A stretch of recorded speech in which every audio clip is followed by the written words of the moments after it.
নলছিটিতে ছাত্রদলের আয়োজনে কুরআন তিলাওয়াত, দোয়া ও ইফতার মাহফিল অনুষ্ঠিত হয়েছে। ২৬শে মার্চ বুধবার তালতলা বিজি ইউনিয়ন একাডেমি মাঠে সুবিদপুর ইউনিয়ন ছাত্রদলের আয়োজনে ইফতার মাহফিল অনুষ্ঠিত হয়। দোয়া ও মোনাজাতের পূর্বে বক্তব্য রাখেন উপজেলা স্বেচ্ছাসেবক দলের আহ্বায়ক জনাব তৌহিদ আলম মান্না, সদস্য সচিব সাইদুল কবির রানা, উপজেলা ছাত্রদলের সদস্য সচিব সুজন খান সহ আরও অনেকে। অনুষ্ঠানে সভাপতিত্ব করেন সুবিদপুর ইউনিয়ন ছাত্রদলের সভাপতি মোহাম্মদ সজল তালুকদার এবং সঞ্চালনা করেন সাধারণ সম্পাদক মোহাম্মদ তানবীর খান।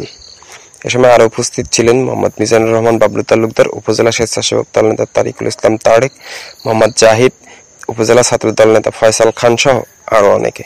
এ সময় অসুস্থ বিএনপির চেয়ারপারসন বেগম খালেদা জিয়ার দ্রুত আরোগ্য কামনা ও সুবিদপুর ইউনিয়নের সাবেক জনপ্রিয় চেয়ারম্যান উপজেলা বিএনপির সাবেক সাধারণ সম্পাদক মরহুম শাহীন তালুকদারের আত্মার মাগফিরাত কামনায় বিশেষ দোয়া ও মোনাজাত অনুষ্ঠিত হয়। Nalchity post news desk.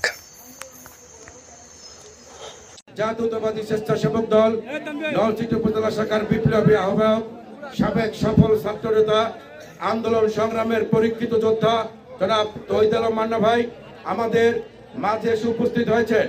Nalchity উপজেলা আমাদের প্রাণপ্রিয় নেতা আগামী রাষ্ট্রনায়ক তারেক রহমান তার সুস্বাস্থ্য কামনায় এবং ৫ই আগস্টের প্রিয় ছোট ভাই সজল উপস্থিত, নলছিটি থেকে আগত স্বেচ্ছাসেবক দল ও ছাত্র দলের বিপ্লবী নেতৃবৃন্দ, ইউনিয়নের সর্বস্তরের ভাইরা, সবাইকে জিয়া পরিবার তথা